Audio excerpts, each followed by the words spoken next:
When can an indictment be amended or changed? In recent legal news, the topic of amending indictments has gained attention. Many people are curious about when and how these changes can happen.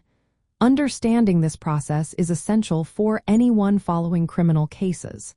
So, when can an indictment actually be amended or changed?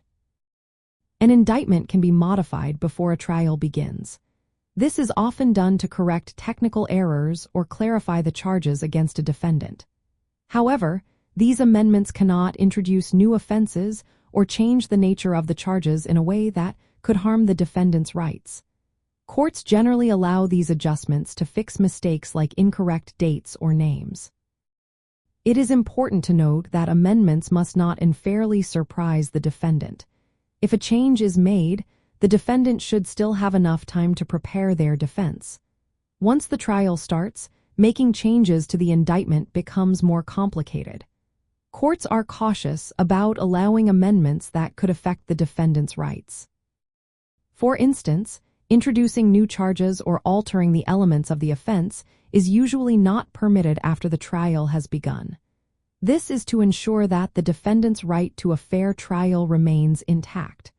Some jurisdictions have specific rules that must be followed when amending an indictment. In Ohio, for example, strict compliance with statutory requirements is necessary.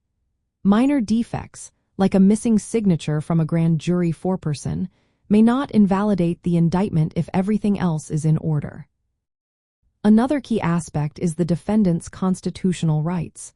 Amendments cannot violate protections such as the right to indictment or due process. If an amendment undermines these rights, it can be challenged in court. In summary, indictments can be amended mainly to correct errors before trial without adding new charges. After the trial begins, amendments are rare and must be carefully scrutinized to protect the defendant's rights. Understanding these rules can help clarify the legal process for those interested in criminal defense.